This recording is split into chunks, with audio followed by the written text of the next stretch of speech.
sida dalalka Afrika Jamhuuriyadda Djibouti ayaa waxa looga dabaaldegay xuska maalinta qaran ee Afrika ee dhalinyarada munaasabad aad u ballaaran oo ay soo qaban qaabisay xogeynta dawladda ee dhalintii ciyaaraha oo la kaashatay ururada bulshada rayidka ee dhalinyarada ayaa ka qabsantay guriga ummadda madaxweynaha Jamhuuriyadda Mudane Ismaaciil Cumar Geelle ayaana gudoomiyay xuska maalintaasi qaran ee Afrika ee dhalinyarada oo kulmisay dhalinyarada iyo mas'uuliyiinta dawladda waaxda gaarka culumoodiinka iyo waxgaradka dalka si dhalinta loogu goobaabiyay inay ka shaqeeyaan waxtarka dalka iyo dadka xuska maalinta qaran iyo Afrika oo sanad waliba laga xuso dalkeena 1 November waxa diiradda lagu saaraa horumarka dhalinta iyo ka jawaabida baahiyahooga halbeega sanadkan la qaatay ayaa ah dhalin hal abuur leh iyo kuwa iskood u shaqeysta kuna hagar baxa shirkad abuurkooga taasi oo suuro gelinaysa in hoos loo dhigo amal la'aanta lana abuuro fursado shaqo oo dhalintu ka faa'iido munaasabadda xuska maalinta qaran ee Afrika ee dhalinta waxa lagu soo bandhigay waxqabadka iyo wax soo saarka dhalinta ku dhiiran shirkad abuurka oo madaxweynaha Jamhuuriyadda Mudane Ismaaciil Cumar Geelle iyo marwada koowaad ee dalka Marwo Khadra Maxamuud Xayd ay ku soo indheeyeen bandhigaasi dhalinyarada oo tilmaamaya heerka wanaagsan ee wax soo saarkooga iyo hal abuurkooga munaasabadaasi iyada ah wiilasha iyo gabdhaha da'yarta ee dalka ayaa munaasabada waxay ku soo bandhigeen wax soo saarkooga iyo hal abuurkooga ay ku doonayeen inay kaga barbar qayb qaataan horumarka qaran ku talaabsaday bandhig isboorti oo casri ah ayaa sidoo kale qayb ka ah munaasabada oo tilmaamayay hor u socodka isboortiga dalka iyo dhiirigelinta da'yarta kaalingalka ah garad badaniyo kuulayso kuleena kula jire kuulayso furaniyo kuulayso kuleena kula jire kuulayso esigi jabuuto kuulayso kuleena kula jire kuulayso garad badaniyo kuulayso kuleena kula jire kuulayso furaniyo kuulayso kuleena kula jire kuulayso esigi jabuuto kuulayso kuleena kula jire kuulayso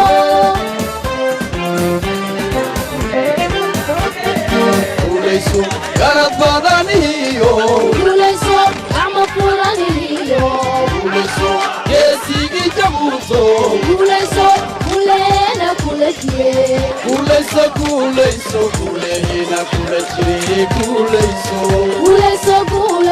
kuleena kula jire kuulayso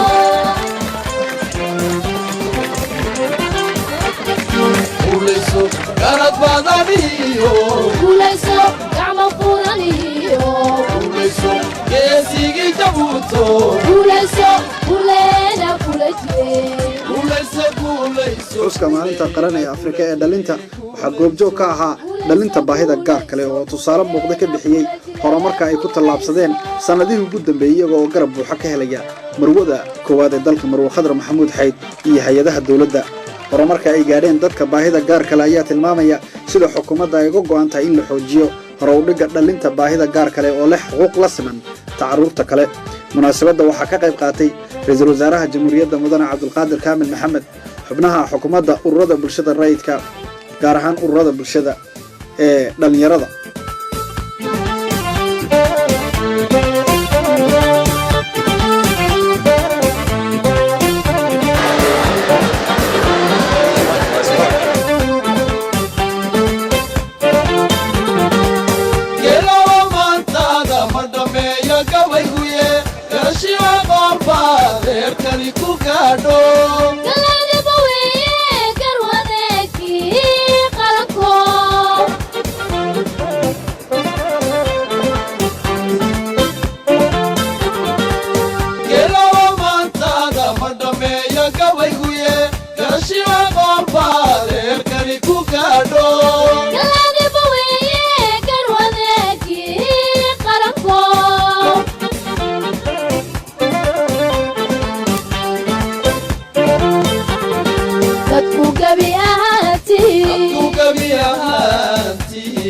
dadku gabi ahaantii dadku gabi ahaantii umada culusiyo garabu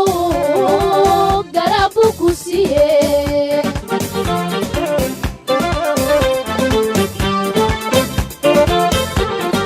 dadku gabi ahaantii dadku gabi ahaantii dadku gabi ahaantii dadku gabi ahaantii umada culusiyo garabu ku siiye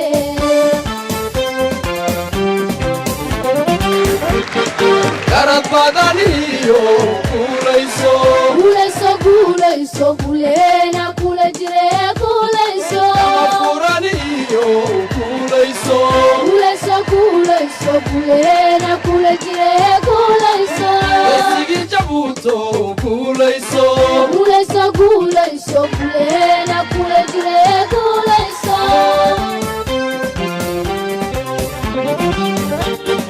garad badaniyo guulayso guuleena kula jire guulayso أعوذ بالله من الشيطان الرجيم إنا جعلنا ما على الأرض زينة لها لنبلوهم أيهم أحسن عملا وإنا لجاعلون ما عليها صعيدا جرزا أم حصبت أن أصحاب الكهف والرقيم كانوا من آياتنا عجبا إذ أوى الفتية إلى الكهف فقالوا ربنا آتنا من لدنك رحمة وهيئ لنا من أمرنا رشدا فضربنا على آذانهم في الكهف سنين عددا ثم بعثناهم لنعلم أي الحزبين أحصى لما لبثوا أمدا نحن نقص عليك نباهم بالحق إنهم فتية آمنوا بربهم وزدناهم هدى وربطنا على قلوبهم إذ قاموا فقالوا ربنا رب السماوات والأرض لن ندعو من دونه إلها لقد قلنا إذا شططا هؤلاء قوم اتخذوا من دونه آلهة لولا يأتون عليهم بسلطان بين فمن أظلم ممن افترى على الله كذبا صدق الله العظيم.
Je vous prie de rester debout, s'il vous plaît, en hommage aux victimes d'un attentat lâche et barbare survenu il y a 2 semaines de cela, dans un pays frère, en l'occurrence la Somalie.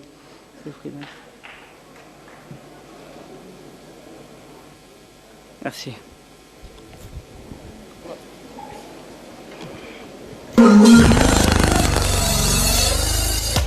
dhalintii dalkay dhaqankiyo ciyaaruhu dhabti idinkay bulshadu idindhiista dheela oo ciyaaraho gebigiina dheela dhaqan riddan idinku idin dhowra wasaaradda dhalintu dhabti idinkayni dhowrtaa wasaaradda dhalintu dhabti idinkayni dhiistaa dhalintii dalkay dhaqankiyo ciyaaruhu dhabti idinkay bulshadu idindhiista dheela oo ciyaaraho gebigiina dheela dhaqan riddan idinku idin dhowra wasaaradda dhalintu dhabti idinkayni dhowrtaa gacmaha wasaaradda dhalintu dhabti idinkayni dhowrtaa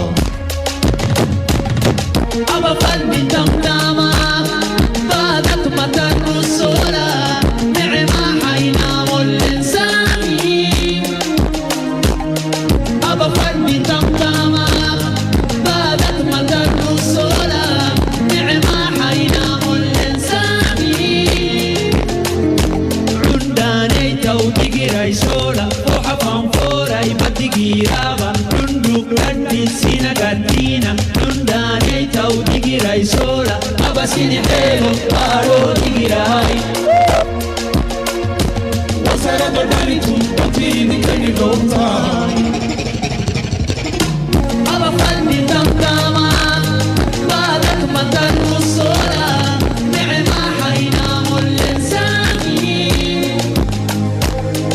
aba qalbi damdama badat matan rusula ni'ma haynamul insani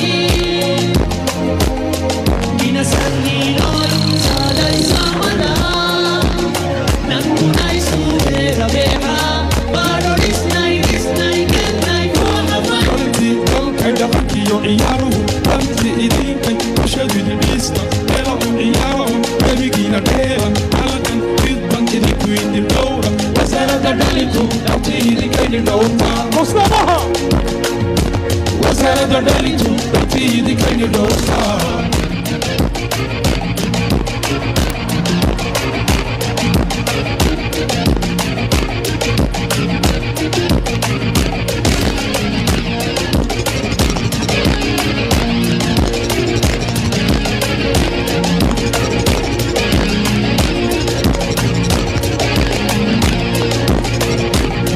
gina sarrinoy saday samada nankunay subera beha baro disnay genay kuhafay dhalintii dalkay dhaqankiyo ciyaaruhu dhabti idinkay bulshadu idindhiista dheela oo ciyaaraho gebigiina dheela dhaqan riddan idinku idin dhowra wasaaradda dhalintu dhabti idinkayni dhowrtaa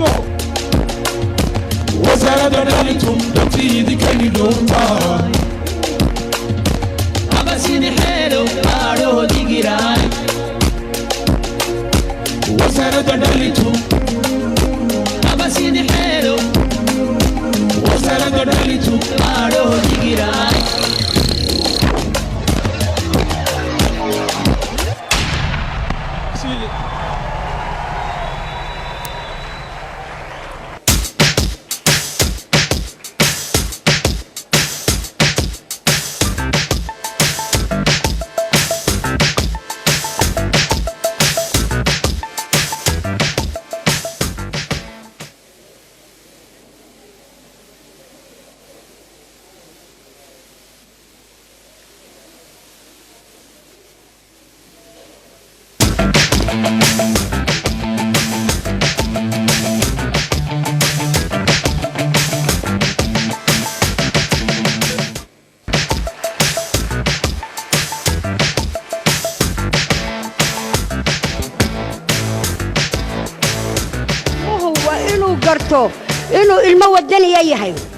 Dans cette optique, de nombreuses assises ont été tenues dans tous les CDC de la capitale et c'est des régions intérieures, un lieu privilégié selon les secrétaires d'État où la jeunesse trouve repères et valeurs de référence, tout comme les écoles, pour mieux transmettre aux jeunes des valeurs républicaines qui sont entre autres la citoyenneté, l'amour, la civilité, la tolérance, mais aussi la fraternité.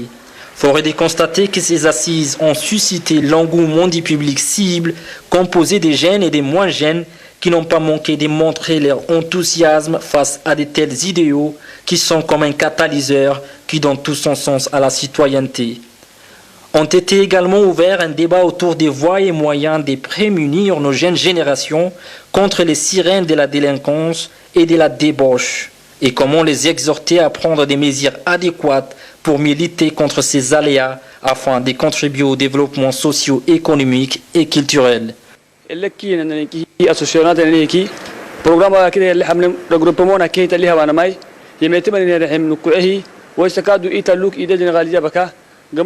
Des assises qui ont pour objectif de dégager des pistes de réflexion susceptibles de garantir la pérennité des valeurs républicaines telles que la citoyenneté et aussi la cohésion sociale. Certes, il est généralement admis que la transmission de telles valeurs et idéaux n'est pas une question théorique et cette mission n'a de réalité pour la jeunesse que par l'exemple. Et le secrétariat d'État à la jeunesse et au sport, en lançant cette belle initiative, a fait preuve de son amour de voir naître une jeunesse de demain épanouie, plus forte, plus solidaire, plus humaine, qui conjugue des valeurs humanistes, la compréhension et le respect de l'autre. maanta waxbay noo haysaa waxbaan ka sugaynaa odhanayna waa inaan anagu qabsano ay dawladdu aragto marka waxay ka dhigan tahay waddankaaga waxbaad u qabatay laga soo bilaabo hoosta asaas xabadda iskriinka markay bacda dhulkaa ku tiiri dhulkan adaale gidaafada ku rid islaan aqalada dumarka biyaha sheeganaya dikada ku sheeganaya aad u sogta tira dikada maxaa laynoo dhisay innagaa laynoo dhisay quruxdeeni weyn waa dhulkeeni ka ilaalino marka walaalkayo problemka u weynee yaalay waa taa ay dadkii ugu horreeyna sheegeen anna aan sheegay haddii se la doonaya inaan wax la qabto oo dalka wax loo qabto uu dadka ku dhasho waddan jacayl ku dhasho la doonayo waa inaan halkaa hoose laga soo bilaabo oo qofka wadaninimadiisii la fahansiiyo hooyadu ay ilmaheega u sheegto aabbuhu ilmihiisa u sheego karoonika yar u sheego nadaafadda ka hikxinnahannaha baadho kaxanukaadu kaalin fadhintaamay baadho kaynayaan kaynaysiga baad bixsiyo kaartikekii nunkahma bixsa soo hadlay wakii beeswaanka lahaa qofkii beeswaanka lahaa ba ka dhaadhacsan qofkan kale walaalka ay gudaafada guraya waxba la soo siin waxba laba soo siinay wadannima kicisada qofkan waxbuu diiday ma waa ila mid dawladdu ku dadaasho shicibkuna uu ku dadaalo agada biyaad ku cabto dariiqaad ku tooraysa waa magaalo joog xumo yeelano amba ayna ag joogto dawladeedu waxa dhici karta kan khaldan inuu baraarugo.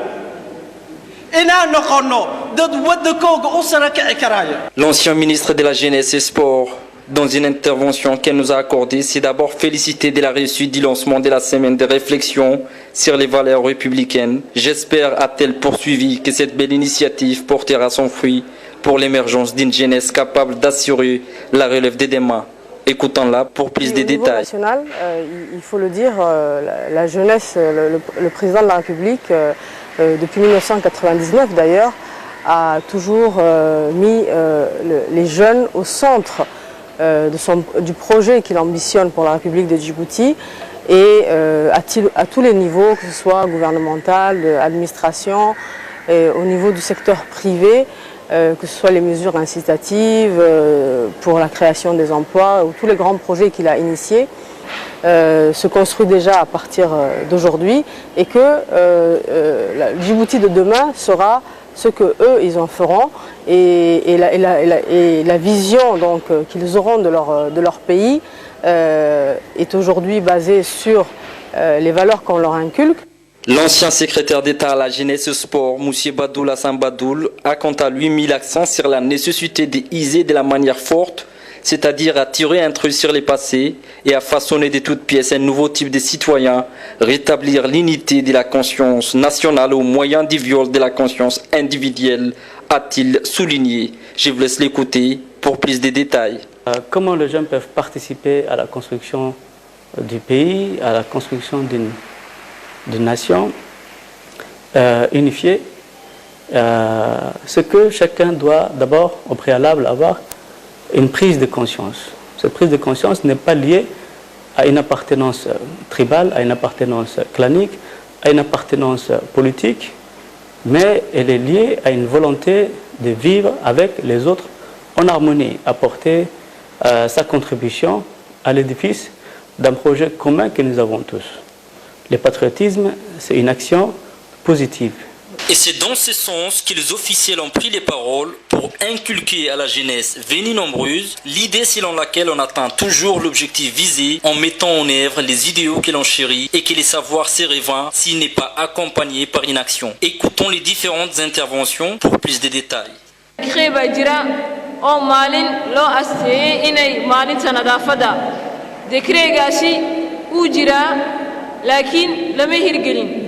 waxaan doonayaa anoo ka faa'iideysanaya wasiirka isboortiga iyo dhalinyarada iyo wasaaradda arrimaha bulshada iyo wasaaradaha kaleba maalintaasi oo waxay ka dhigantahay waa bishiiba maalin la soo dhaadhaco oo caasimadda sidee u dhan tahay la nadiifiyo waxaan waan isku wada xiranahay haddaan noqono ciidanka booliiska iyo haddaan shacabka noqono waan isku wada xiranahay shaqada qabana waa shaqo isku wada midoween kaaga haddaad hagaajisatid kaarteegaagana waad hagaajin kartaa magaaladaadana waad hagaajin kartaa dalkaagana waad hagaajin kartaa. De civisme, c'est que d'abord le civisme commence par connaître l'autre, le prochain.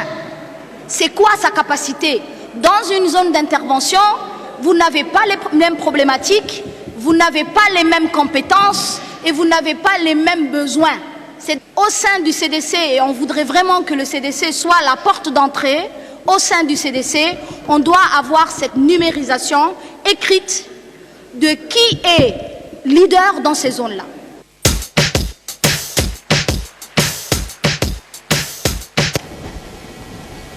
dhalinyarada ka qayb qaatay munaasabadda xuska maalinta qaran iyo Afrika ayaa munaasabadaasi ku soo bandhigay masrax ruwaayadeed ka xog waramaya horumarka gobolada dalka gudihiisa iyo tallaabooyinka wax ku oolka ah ee dhismaha kaabayaasha dhaqaale ee muddo weyn ee qaran ku tallaabsaday muddooyinkii ugu dambeeyay weliba khayraadka baaxadda leh ee dalka. Je vous présente mon cousin. Salut bro, moi c'est Nadia. Voici Asma et Awa. Tu es venu pour les vacances? Non, je vais m'inscrire à la formation continue de l'université. Super. Et le matin? Je vais chercher du boulot comme vendeur, serveur ou plongeur. Plongeur? Dis-moi Wadé, il a la mer à Dekhil. Tu sais nager? Il veut dire laver la vaisselle. Ah bon? Donc maintenant celui qui lave le linge est un lingeon alors. Lingeon. Quelle découverte, Asma. Tu veux enrichir la langue française? Pourquoi veux-tu faire ces boulots? Mes parents ont vendu beaucoup de chèvres et de moutons pour payer mon premier trimestre. Je dois assurer le reste.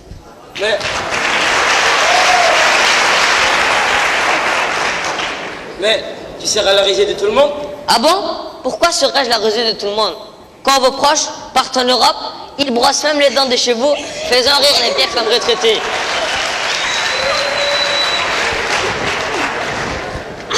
Il est drôle ton cousin, mais malin. Bon, je dois aller à la répétition. On a une nouvelle Corée en l'honneur de notre chère République. Du hip-hop avant? Ou sur la nouvelle chanson de Toufan, My Girl? Non, c'est sur la chanson de Chris Brown. Pauvre de vous! Nous avons de très belles chansons et des chanteurs extraordinaires. Il faut les valoriser au lieu de leur préférer des étrangers. Subhanallah.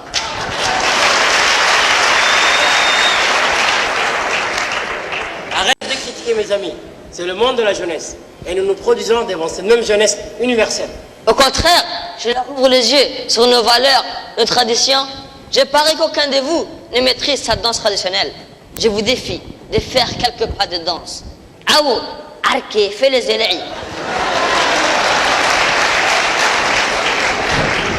Qui c'est moi? Regarde. C'est bon, c'est bon. Robe le wilwilo.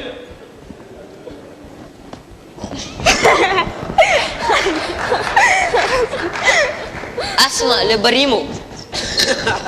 Mon Dieu. Chère Nadia, montre ce que tu sais faire.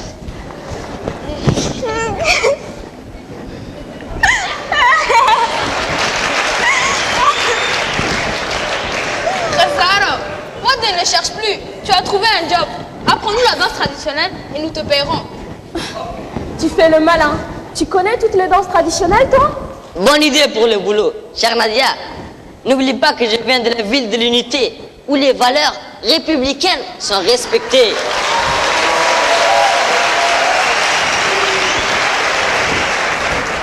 Adib, le jeune Lalande, tu es bien informé. Écoute, je ne viens pas d'une autre planète. Nous sommes en 2017 et nous avons un président qui ne cesse de dire à notre jeunesse que nous sommes l'avenir. Apprenez, réfléchissez et réalisez.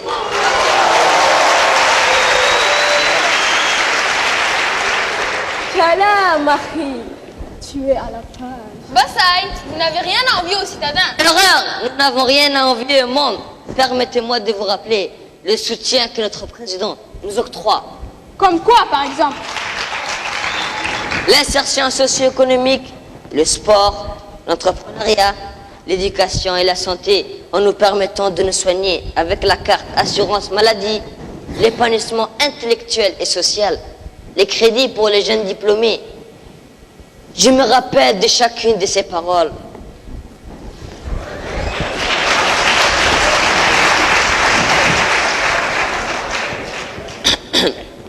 Chaque société compte sur sa jeunesse, qui est le facteur déterminant du changement.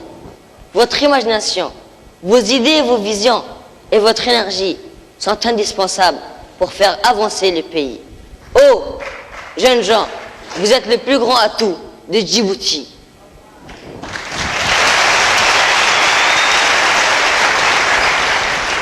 Quel beau discours! Quel beau discours! Excellence! Merci. IOG, Jeunesse djiboutienne, élite de demain. IOG est là pour vous, le bâtisseur de la nation. IOG, jeunesse djiboutienne, élite de demain. IOG est là pour vous, le bâtisseur de la nation. IOG. Ah mais c'est pour ça que tu veux finir tes études? Oui, Awadé, si voter. Attendez. Tu sens, vous oubliez, chers frères, que si aujourd'hui nous avons la chance de participer à vos débats, aux discussions, à titre égal, au lieu de balayer ou de cuisiner chez nous, c'est grâce à la volonté de notre première dame qui nous a encouragés. À avancer et à grimper les échelons dans les domaines formels ou informels. Nous sommes des femmes actives au sein de la société, mais également femmes au foyer. Franchement, je suis fan d'elles. Asma, c'est le seul problème que nous avons dans nos régions. Les hommes ne reconnaissent pas la valeur exacte de la femme. Ce n'est pas méchant, mais c'est juste la tradition. T'inquiète, nous sommes assez nombreuses pour reconnaître nos valeurs. Mais souviens-toi, Gine de la Lampe, que derrière tout grand homme, il y a une dame de fer.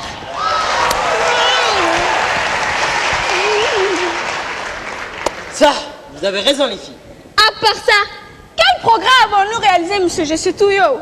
Mesquina, aveuglé par l'Occident, tu ne sais même pas le progrès et les valeurs de notre patrie. Sais-tu au moins combien de régions avons-nous ainsi que leurs caractéristiques? Katoufouk, 5 bien sûr, mais leurs caractéristiques, c'est un peu flou. Kouz, laisse-la. Elle connaît mieux la vie de Ronaldo et de Black M. Je me demande même si elle connaît la devise de notre pays. Mais bien sûr que je le connais. Unité, égalité, paix. Ao, les caractéristiques des 5 régions sont un peu floues pour toi? Regarde en direct les progrès de Djibouti 2017.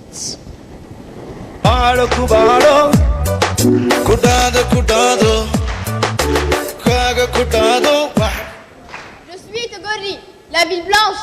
J'ai un port, la route de Balfeu bientôt, les villas de Gadilé et l'usine de Taïsélé.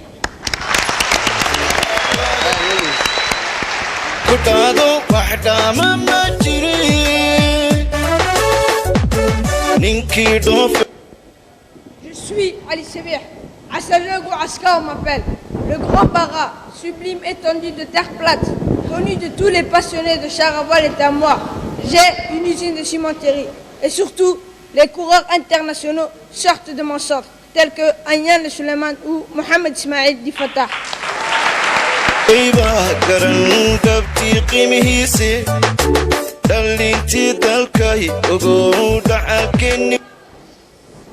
Moi, c'est Obok, Hayou, la ville historique aux sources thermales avec des émanations de vapeurs sulfureuses, un fond marin riche en espèces terrestres et aquatiques. Et bientôt, Inch'Allah, j'aurai un aéroport.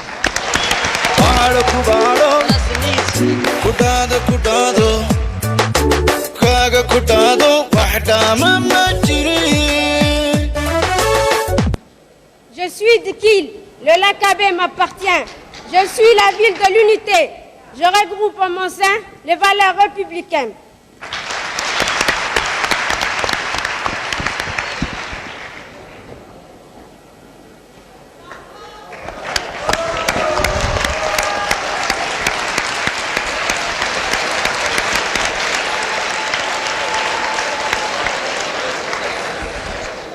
Je suis Arta, la plus belle et la plus jeune, reconnue et admirée.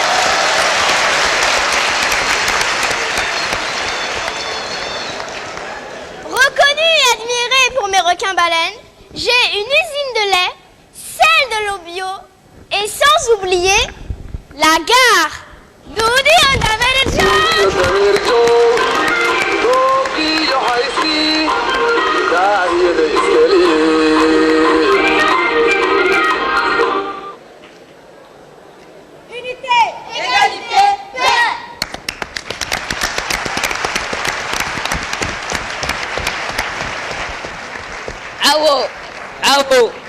Voici les caractéristiques des 5 régions. Et quelle chance d'avoir pour président un père, un guide dont la vision est d'offrir le progrès, procurant à son peuple la paix et la joie de vivre dans l'amour, la fraternité et l'égalité. Voilà justement le plus grand fan du président de la République. Salam alaikum. Wa alaykoum salam. Je pensais être à la bourre, mais tu es toi aussi en retard à la répétition. C'est vrai que tu es le plus grand fan du président? Puisque je te le dis, il lui a même écrit une lettre. C'est plutôt un feuilleton. Et à chaque occasion, il la met à jour. Et il se promène partout avec elle. Incroyable. Tu l'as avec toi? Tu peux nous lire s'il te plaît? Non, je suis en retard à la répétition. Allons, Aou. S'il te plaît, Bibi. S'il te plaît, Bibi.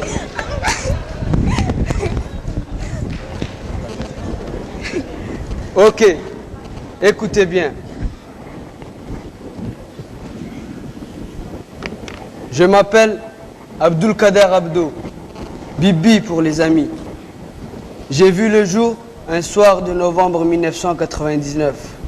Les années passent et à 4 ans, je vous ai vu pour la première fois à la télé. Riant, saluant les grands comme les petits. Qui est ce monsieur si bien entouré? Ma mère m'a répondu. C'est le président IOG. Ne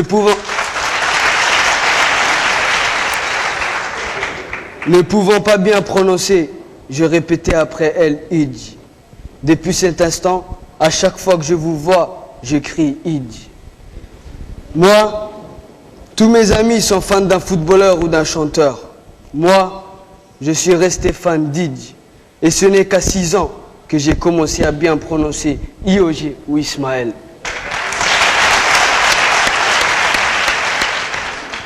Mon admiration et mon souhait de vous serrer la main hantaient en permanence mon esprit. Un beau jour, devant mon école Lumière, vous nous avez fait un coucou à moi et à mes camarades debout sur le trottoir. Adib. Comme un rayon joyeux, votre coucou m'a comblé de joie. Je n'arrêtais pas de vous saluer en criant IOG, IOG, IOG. Allah! Mes amis se moquaient de moi, mais moi, je n'étais pas découragé. J'ai toujours gardé l'espoir de vous rencontrer un jour et le fait de ne pouvoir atteindre mon rêve me rongeait.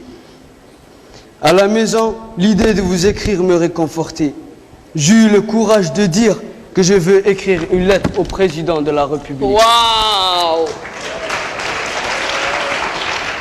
Avec l'aide de mon prof, M. Hassine, j'ai écrit mes points d'écoute. Sans plus, j'ai tout fait ma rage et gardé ma tristesse pour moi. Ce fut le comble en voyant mon petit frère vous serrer les mains.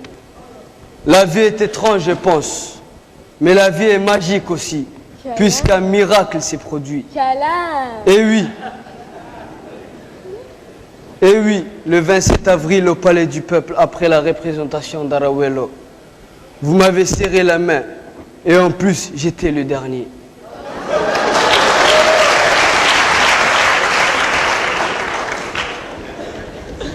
Pour vous, ce n'était qu'un geste habituel, mais pour moi, c'était le rêve des années qui se réalisait.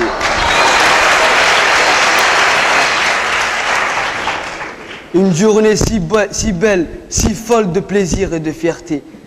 Mais quelque chose de plus fort m'arrive, plus même que l'ivresse des sens. C'est cette journée où je peux enfin témoigner mon admiration devant vous et le reste du monde. Quel destin, quelle joie m'enchantent et me ravissent après 10 ans d'attente. Un cadeau inestimable la veille de mon anniversaire. Vous dire en face que je suis fan de vous, mon président.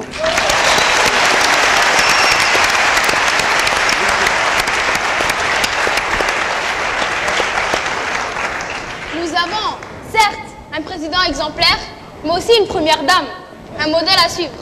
Toujours prête à accomplir des miracles pour la réussite des filles, des femmes, des orphelins ou des enfants à besoins spéciaux. Mes frères, Dieu merci, nous avons un gouvernement dynamique et compétent qui œuvre nuit et jour pour améliorer les conditions de vie de sa société, pour un avenir plus radieux. Un peuple pacifique, aux diversités multiculturelles, avec un sens de l'hospitalité. Un peuple fier et religieux, aimant sa patrie, la paix et la solidarité. Un pays d'accueil et d'asile pour les pays frères gangrénés par la guerre.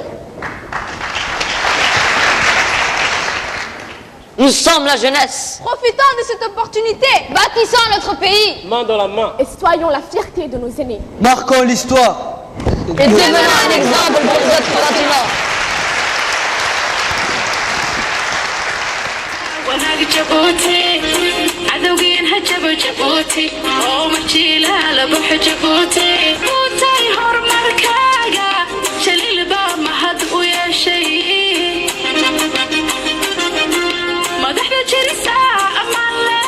Ce texte écrit par Madame Mariam Abdoukader Moussa.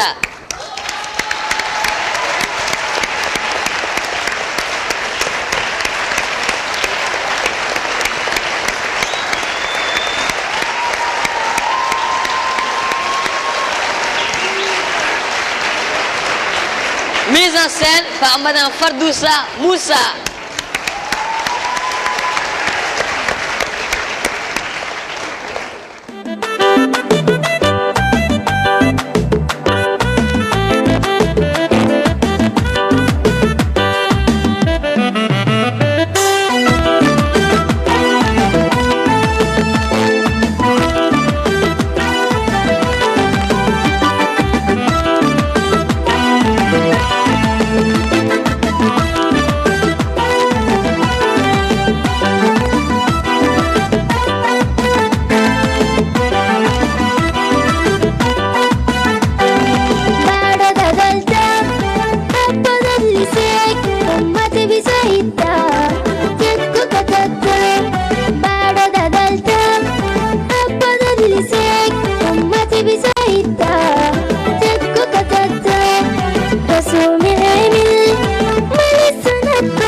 Recital y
رئيسنا وحماك الله يا قائدنا حياك الله يا رئيسنا وحماك الله يا قائدنا يا حامي وحدتنا باني النهضة أنت ربان السفينة يا حامي وحدتنا باني النهضة أنت ربان السفينة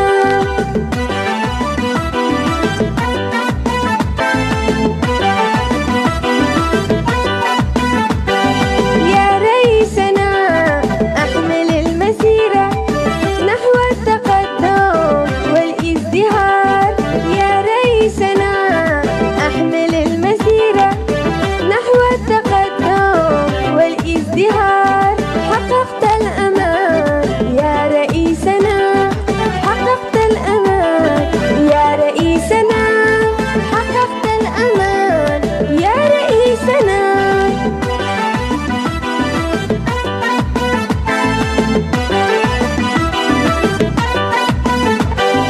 يا رئيسنا أحمل المسيرة نحو التقدم والازدهار يا رئيسنا أحمل المسيرة نحو التقدم والازدهار حققت الأمان يا رئيسنا حققت الأمان يا رئيسنا حققت الأمان يا رئيسنا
L'indépendance, effectivement, est un devoir de mémoire que la nation tout entière doit fêter. Mais cette volonté exceptionnelle de la célébration de ce 40e anniversaire, la principale conséquence qu'il en résultera pour le peuple djiboutien, c'est le fait de se remémorer que leurs parents ou leurs grands-parents sont morts pour qu'eux, ils vivent mieux. C'est encore aussi pour renforcer la cohésion nationale de ce pays. C'est certes un grand honneur pour moi de procéder à cette cérémonie de lancement des festivités du jubilé d'émeraude de l'indépendance.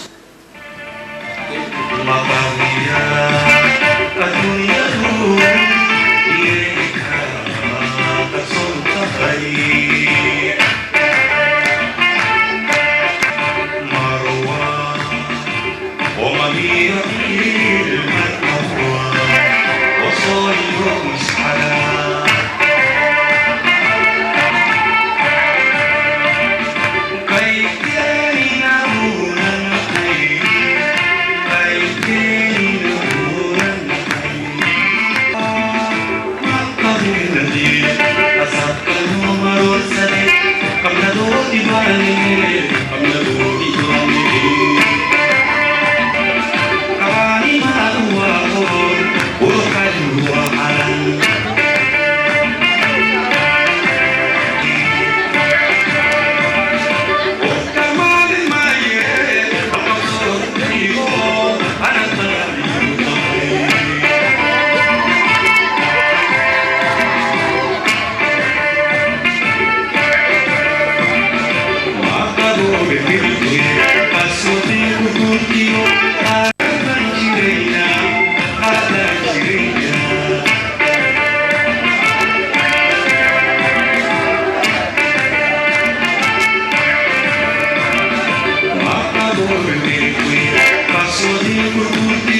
يا أمتي للزمن صفحة التاريخ عني وطني سجلي يا أمتي للزمن صفحة التاريخ عني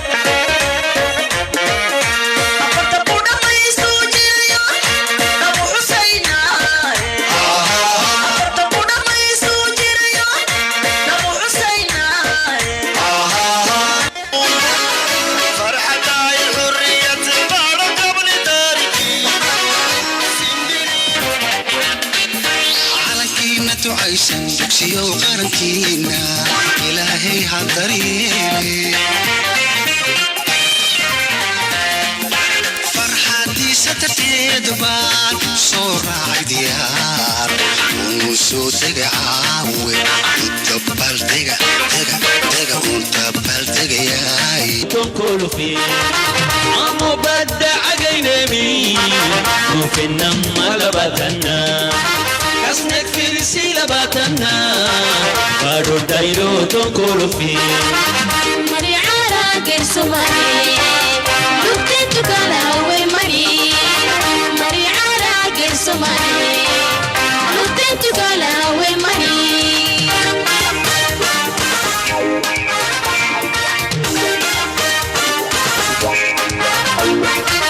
يمكن الدقة باتنين ديمقراطية الحبسني بدل قدرون التقية كسكك وسعن وعسولي وغاني موت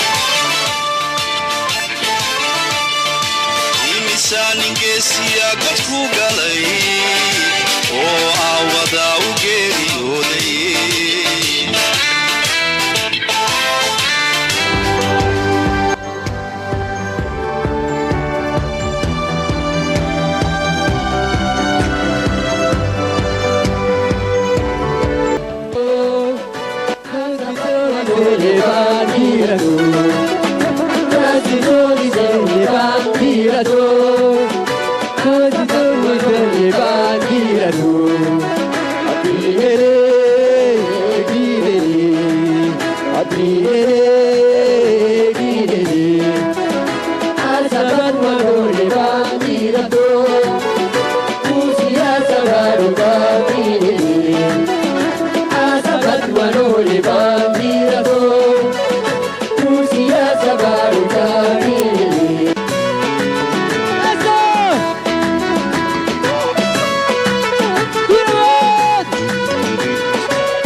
Thank you.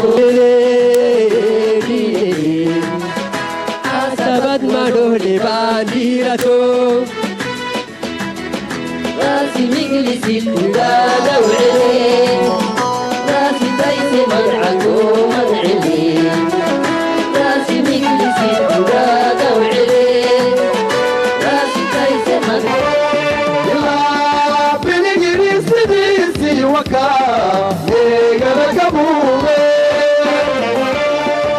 أولا لا عويسي ماي عريرا لا قجوسني الودا الله ودا تمايو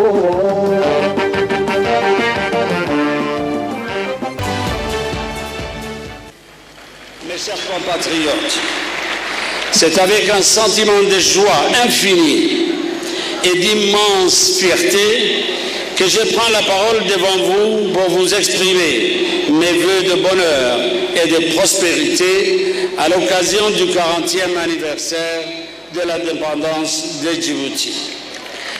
4 décennies se sont écoulées depuis ce jour du 27 juin 1977 où la République a été officiellement proclamée. 40 années que notre chère nation délivrée chemine vers le chemin, vers le destin qu'elle a décidé de se forger elle-même. 40 années que les Djiboutiens et les Djiboutiennes se nourrissent sans entrave des fruits de cette liberté fondamentale retrouvée, qui est la mère de toutes les libertés et de tous les progrès, à savoir la souveraineté nationale. La paix et la stabilité constituent des socles solides pour bâtir le futur. À ceux qui se demandent ce qu'est donc être djiboutien, nous pouvons affirmer que nous sommes un peuple viscéralement attaché à la belle devise de la République, unité, égalité et paix, comme à notre souveraineté, un peuple qui n'accepterait jamais que l'unité de la République soit remise en cause, que l'égalité entre les Djiboutiens soit compromise, que la paix soit menacée et que notre souveraineté soit entravée.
dhasho dhabtii waan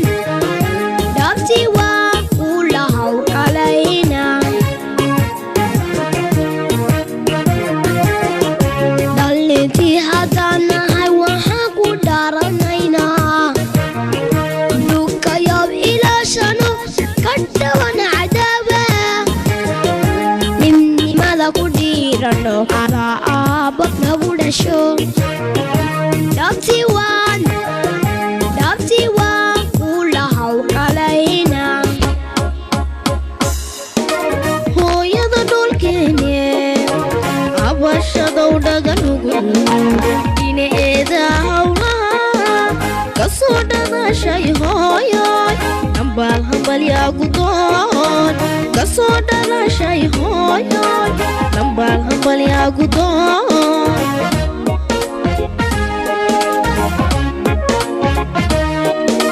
hooyada dhulkeene cabashadow dhaganugul dhinaceeda hawlaha kasoo dhadashay hooyoy hambaal hambalyaa gudoon kasoo dhalashay hooyoy hambaal hambalyaa gudoon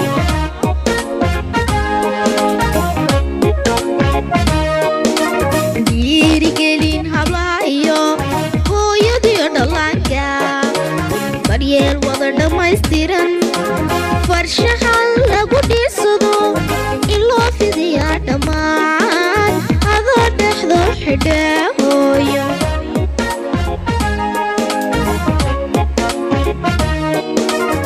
dhiirigelin hablahayo hooyadiyo dhallaanka baryeel wada dhammaystiran farshaxan lagu dhiirsado in loo fidiyaa dhammaan adoo dhexdo xidhe hooyo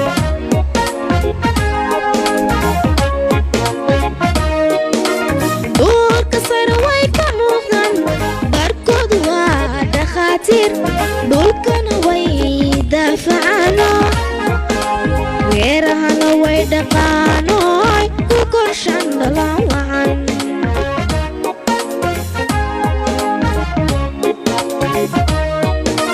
dhulka sare way ka muuqdan barkood waa dhakhaatiir dhulkana way daafacaano weerahana way dhaqaanoy ku korshan dhalaan wacan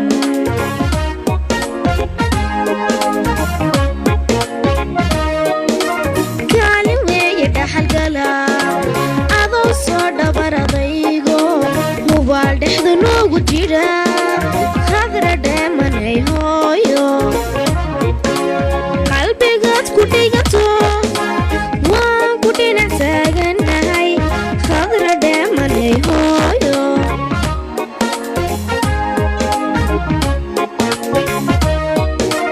kaalin weeye dhaxalgala adoo soo dhabaradaygo hubaal dhexda noogu jira khadra dheemanay hooyo qalbigaad ku dhigato waan ku dhinac taaganahay khadra dheemanay hooyo waan ku dhinac taaganahay khadra dheemanay hooyo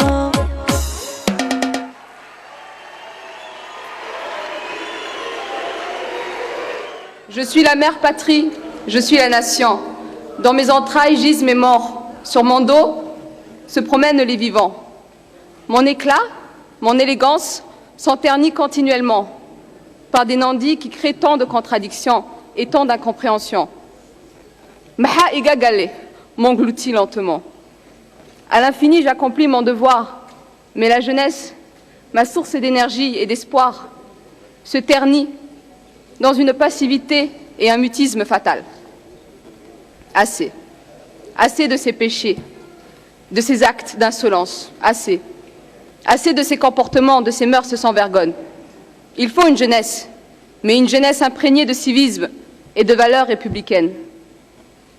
Il faut raviver et rétablir les valeurs salvatrices originelles. Il faut ensemble construire des pans de compréhension et de respect mutuel. Je suis la mère patrie, je suis la nation. Et Et à la lumière de mes rêves éveillés, j'entrevois une silhouette, une perspective. La perspective d'un peuple uni et réuni vers un même objectif. La perspective de jeunes citoyens patriotes engagés, d'hommes et de femmes engagés dans l'édification d'un pays, d'une république et d'une nation unique, libre et paisible.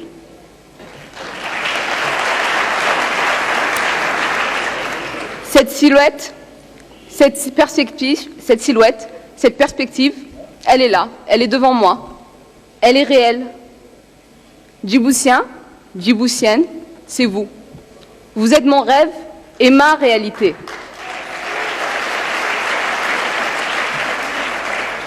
Alors venez tous ici, présents, unis et égaux, venez tous main dans la main, me célébrer, m'embellir et m'habiller.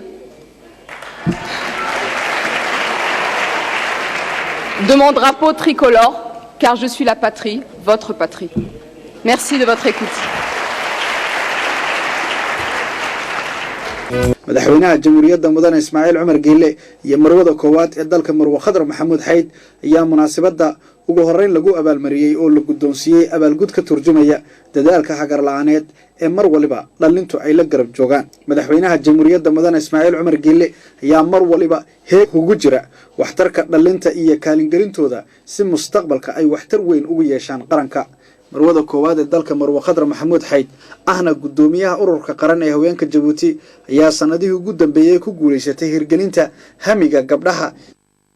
waxaa khudbad ka jeediyey xogay dowladeedka dhalintii ciyaaraha oo ugu horreyn ka xog warramay ahmiyadda iyo qiimaha maalintan iyadoo ay leedahay. waxaana hadaladiis ka mid ah président de l'UNFD, monsieur le premier ministre, monsieur le président de l'Assemblée nationale, mesdames et messieurs les membres du gouvernement, mesdames et messieurs les parlementaires, mesdames et messieurs les ambassadeurs et représentants diplomatiques, mesdames et messieurs les représentants de corps constitués, honorables invités, chère jeunesse, assalamu alaikum wa rahmatullahi wa barakatuh.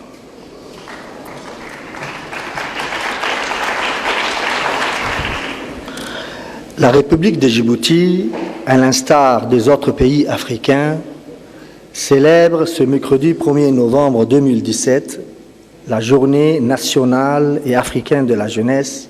jamhuuriyadda Jabuuti waa sida dalalka kale ee qaaradda Afrika. dhalinyaradoodu waxa ay qayb ka yihiin bulshada waxaana ay yihiin 60% da'doodu waxay u dhaxaysaa 15 ilaa 35 sano jir.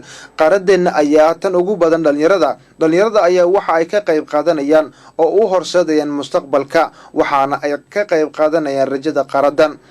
ka hadalka dhalinyarada waa mid adag waa mid kala duwan dhalinyarada sababtoo ah dhalinyarada ma aha kaliya mid dadkoogu ay da'doodu ay lagu qeexayo dhalinyarada ma aha kuwa isku dooqa amaba isku mid ah laakiin waxa ay ka kooban yihiin inay kala duwan yihiin. sababtoo ay ku kala duwan yihiin waa dhowr sababood sida kuwa ku nool baadiyaha, xaaladda bulsho dhaqaale iyo heerarka waxbarasho. dhalinyarada kala duwan waa inaad ku faraxsanaato sababtoo ah waxa ay hal maalin ay ku jirtaa wadada iyo mudnaanta dowladnimo iyada oo xoogga la saarayo xoojinta howlahaasi. muhiimadda in ay noqdaan kuwa ku xiran dhacdooyinka waddankeena qaaliga ah iyo dhaqankeena qiimaha leh ee soo jireenka waxa ay isku dayi doonaan in maalin kaste oo aan dhaqaajino hawshan maalinlaha aan u sharaxno dadka reer Jabuuti qiimaha dhalinyaradeennu waxa ay doonayaan in mawduuc iyo muhiim ay u noqdaan dhanka nolosha haddii ay noqoto dhanka caafimaadka, waxbarashada, cuntada iyo dhaqaalaha iyo weliba ciyaaraha waana muhiimadda bulsho mustaqbalka ee dalkeena. waxa ay tahay maanta inaan ku faraxno aragtida madaxweynaha jamhuuriyadda gaar ahaan hagaajinta maamulka ballaarinta xagga cadaaladda isdhexgalka bulshada oo muhiimad gaar ah u leh dadka dhalinyaradana waa inay ka qayb qaataan arrimahaasi ku saabsan isdhexgalka bulshada. waxa aad arki kartaan inaad leedihiin tayo aad uga qayb qaadan kartaan habka horumarka idinka oo ilaalinaya qiimaha isdhexgalka iyo wadaniyadda. Merci la jeunesse, monsieur le président, et merci pour l'être. 2 minutes ans qui je suis. Dans mon masque, je fais ce qui me plaît. Et aujourd'hui, tout est permis pour les jeunes. Alors, qui se souvient de moi? Même jour, même heure, j'étais ici à vous poser des questions. Et de la même manière, je vous en poserai d'autres. À vous de me donner les bonnes réponses.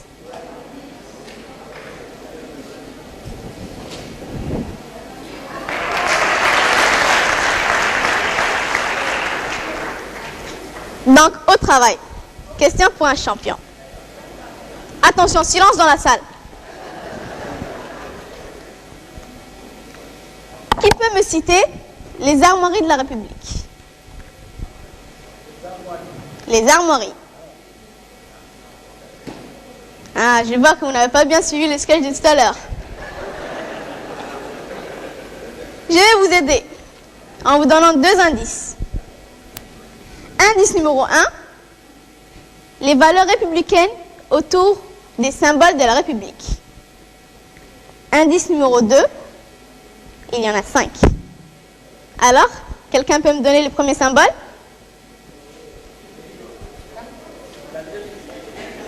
Qui? Le drapeau. Exact.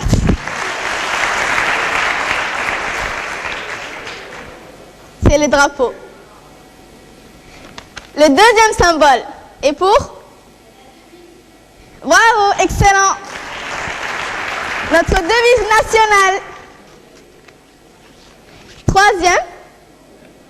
Quelqu'un peut me dire au troisième? L'emblème national. Excellent. Un quatrième? Vous avez tous trouvé celle-là. Et enfin la dernière, et il est ici, dans cette salle. Bien sûr, c'est le portrait du président.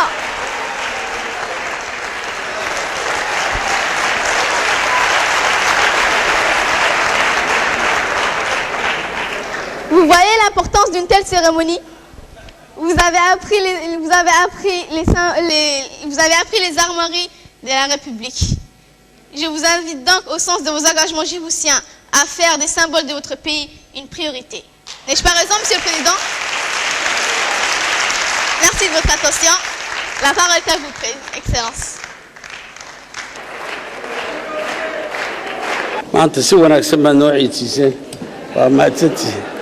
À mon tour maintenant de madaxweynaha jamhuuriyadda mudane Ismaaciil Cumar Geelle khudbadda uu ka jeediyay munaasabadda xuska maalintaasi qaran iyo Afrika ee dhalinyarada waxa ugu horeyn uu ka waramay awoodda dhalinta Afrika iyo fursadaha jira ee lagaga faa'iideysan karo horumarinta dhalinta Djibouti iyo Afrika intaba madaxweynaha jamhuuriyadda mudane Ismaaciil Cumar Geelle waxa kaloo khudbadiisa ku sheegay in dhawaan dawladdu qaban qaabin doonto wada hadal qaran oo loogu talagalay dhalinta waa madal ay ku wada sheekaysan doonaan mas'uuliyiinta dawladda iyo dhalinyaradu waxaana hadaladiisa kamida de souhaiter d'abord une bonne fête à la jeunesse et à travers vous à la jeunesse africaine pour cette journée dédiée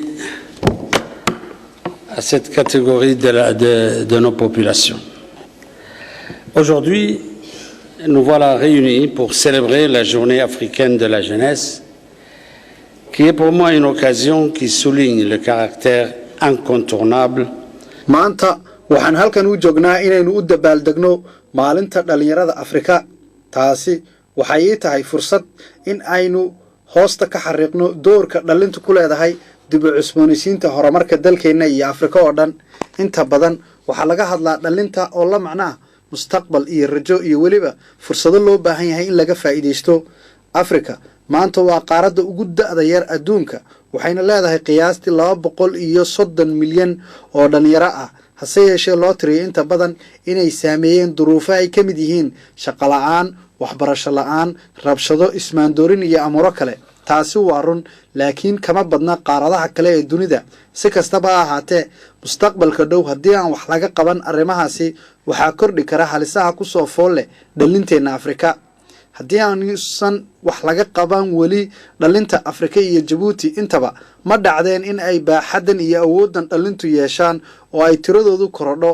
dhab ahaan waxa jira fursado badan oo dhalintu ay sameeyeen ama ay sameyn karaan mustaqbalka dhow oo lagu qiyaasay ilaa iyo milyaaraad waxay ku xidhan tahay mas-uuliyiinta dowladda si ay u taageeraan fursadahan iyaga oo meel marin kara tallaabooyin ku habboon waxbarashada, caafimaadka, maalgashiga, guryaha iyo shaqooyinka iyo helitaanka adeegyada aasaasiga si loogu diyaariyo dhalinteenna mustaqbalka la rabo. sidoo kale waxay ku xidhan tahay iyaga laftarkooga dhalinta inay ahaato mid u diyaarsan mustaqbalkeega si loo tababaro, si loo helo dareen wadaninimo, si ay u noqdaan kuwa door muhiima ka qaata isbeddelka. waxaan odhan karaa khayraadka ugu wanaagsan ee dalkeenna waa wiilasha iyo gabdhaha. dhalinyaradu waxay muuqaal ka bixinayaan Jabuutida berri, saas darteed waa waajibkeenna in aynu taageerno. waa waajibka wiilasha iyo gabdhaha dhalinyarada ah ee dalka oo looga baahan yahay karti iyo dhiiranaan. waxay yihiin wakiilada isbeddelka dalka, waa kuwa kaliya ee awood u leh inay dejiyaan meel mariyaan mustaqbalka qarankeena. sur son avenir de se former. waxaana mar waliba ka hadalnaa dhalinyarada halkii aynu la hadli lahayn dhalinta, waana sababta aan u doonayo u jeclahay waqti dhow in si toosa ula hadlo dhalinta, u furo wada hadal qaran oo aan la gelayo dhalinta reer Jabuuti muddada dhow si aan u dhageysto. waxaan qabaa in ay haystaan wax badan oo ay noo sheegi karaan iyo in ay noo sheegi karaan mustaqbalkooga, rabitaankooga iyo baahidooda intaba. sidaas darteed waxaa suuragal noqonaysa in awood u yeelano in aynu wax ka qabanno arrimaha adag ee shaqada, ganacsiyada, waxbarashada iyo horumarinta xirfadaha caafimaadka iyo noloshooda intaba. waxaa kaloo oo wax ka qabanayna oo ugu muhiimsan madax bannaanida dhalinyarada iyo isku filaanshahooga oo lagu xoojinayo dhalinyarada iyada oo loo marayo maamulka. waxaan ku qanacsanahay in fikradaha ugu wanaagsan ee dhisi doona mustaqbalkeenna in ay ka soo bixi karaan kulanka furan ee aan qaban doono, oo rajaynayo in ay ka soo baxaan talooyin wax ku ool ah.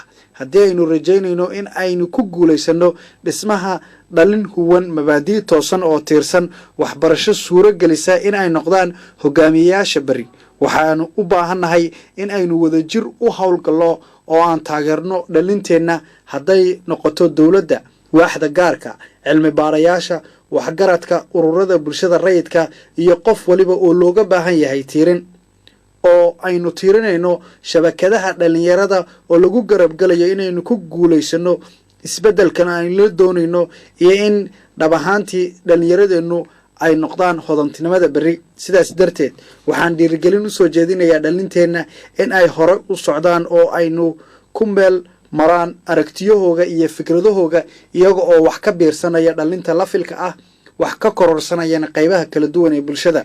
waxaan aaminsanahay si adagna ugu celceliyaa in wax badan dhalinteennu fikradahooga aynu ka sugayno oo ah aragti iyo talo intaba ah, iyo weliba in si firfircoon bulshadooda ay uga qayb qaataan horumarkeeda. dhalintu waa muraayadda bulshadeenna, waa natiijada waxaynu ku tilmaamanahay iyo astaanteenna iyo mabaadi'da aynu aaminsannahay ee wadajirka aynu ku nahay. waxaana ka marag furi doona taariikhda hadba sida ay u isticmaalaan awoodaha u gaarka. waxay naga go-an in aynu samayno wax waliba oo aynu ku taageerayno si dhalintu ay u hesho mustaqbal.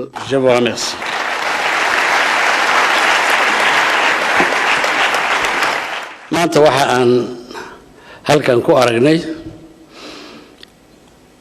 waxa aan iminka afka faranjiga ku leeyahay iyo ifafaalaha aan ka arkayo fariimaha ka soo baxaya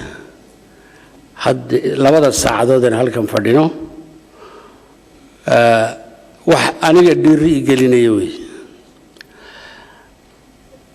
isiinaya inaan idhaahdo waddadii toosneed ayaad ku socotaan. haddeertoole gabadhii ugu dambaysay ee halkan gabay yar ka akhriday, gabay buu ahaa mise geeraar buu ahaa mise buramur buu ahaa mise jiiftuu ahaa mise u tiriya waxaa yahay, laakiin wax cajab qabo buu ahaa. cajab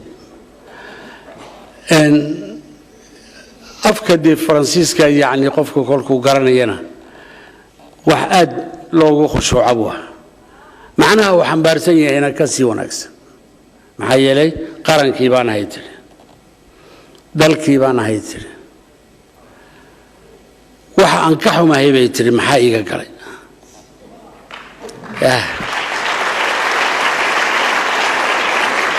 waxa i dhaawacaya bay tiri habacsanaanta dadka waxaa niyadda iga jabinaya bay tiri hawl muuqata oo la qabani la'yahay waxa aan ku noolahay bay tiri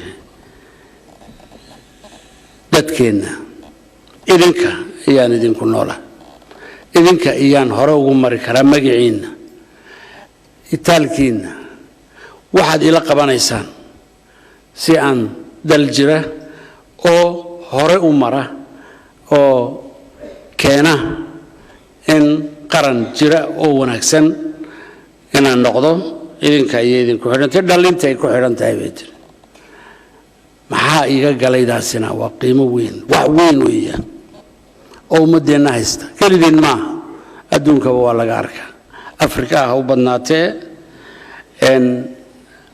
maxaa la soo siiyey baa ku xigta kolkaan dibadda u baxnaan aragnaa haddana dadkeennu kolkay dalxiisaan dibadaha u baxaan yurub tagaan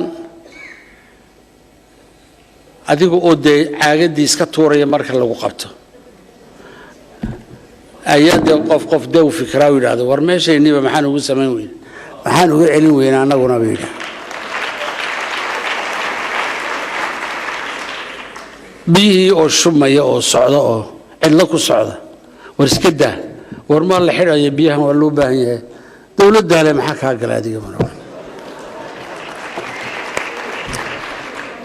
waxaasoo dhani waxay ka imanaysaa yacni inuu shay-an fa shay-an haddii la isbaraarujin waayo haddii la isku sheegi waayo haddii waxa ba'ayaay wuxuu ka ba'ayaa dadka oo dhan ay ka dhaadhici weydo maxaan ku haystaa baa jirta haddana maxaad ku haysan lahayde waddankaagii weyde waxa dunida ugu wanaagsan oo la helo nabad iyo deganaansho iyo xasilooni iyaa meesha taalla yaa xasiloonidaasi iyo nabaddaasi dadka ilaashanaya waa gebigeennaba maaha inuu looma dirin askariga un looma dirin gebigeennaba wey nadaafadiisa waxay ilaashanayeen gebigeenna wey shalay baan dariiqaa loo yacada maray oan arkayay daamur dikad laga soo jajabiyey oo la dhigay dariiqaas duuda hadda waxaa la dhigaya waa xaafad horteedaba waddadii iyo xaafaddii waxba uma dhexeeyaan dhowr aqal baa halkaa jirta waxaan arkayay dikad yani daamur oo la soo jajabiyey oo halkaa la dhigay hadda waxay u jirtaa 200 mitir meesha loogu talagalay inuu geeyo halkaasuu ku shubaya dee kan uu garab jooga agtiisa ee aqalkiisa hortiisa lagu shubayo warigadaa waxaan ma odhanay maxaa iga galay halkaa uu ku daro kollayba se dhallinyarada inaan la hadalno maaha inaan wada hadalno wey in aan wada hadalno oo يعني أنا تلو وحي أن ديبنا إن أين هلك أن كل ديبنا لكن تودنا إن عندك إنسانه أيقنا إن الدودان لحدود إسبرتان لحدود سدا إمك سيدي سياسة الغوضة إن قرن كأردن لو سمي إنا وأن كنت لنا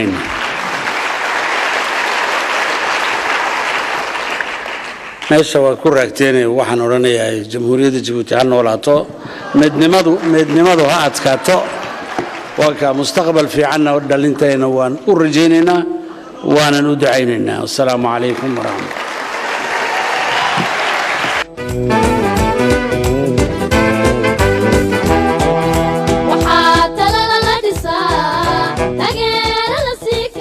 munaasabadda xuska maalinta qaran iyo Afrika ee dhalinta waxaa qayb ka ahaa oo kale abaalgud la guddoonsiiyey shakhsiyaad si weyn u kaalin geliyey hamiga dhallinyarada ama ka soo shaqeeyey muddo dheer sidii loo xoojin lahaa ama loo soo saari lahaa dhalin xambaarsan aqoon xirfad iyo karti mug weyn leh oo tiirisa howlgelidda horumarka dhaqandhaqaale ee bulshada shakhsiyaadka la guddoonsiiyey bilad sharafeedka tilmaamaysa doorka ay ka qaateen horumarka dhalinta hadday noqoto ciyaaraha shirkad abuurka iyo waxbarashada intaba ayaa dhammaantood isu weyn uga dhex muuqda bulshada iyagoo oo si hagar la'aaneedna u taageeray dhallinyarada waxaana ka mid a cumar xuseen xasan oo horay ciyaartooy u ahaa kubadda cagta ahaana kabtanka xulka qaranka soona tababaray dhallinyaro badan muddo ka badan 55 sano waxaa kaloo ka mid ah khaalid xaydar oo muddo dheer ahaa wariyey ilaa iyo imikana garab taagan tiirinta wariyayaasha cusub ee warbaahinta dalka ku soo biraya waxa uu ahaa wariye door ah khaalid xaydar oo waxa uu soo jeedin jiray barnaamijkii ciyaaraha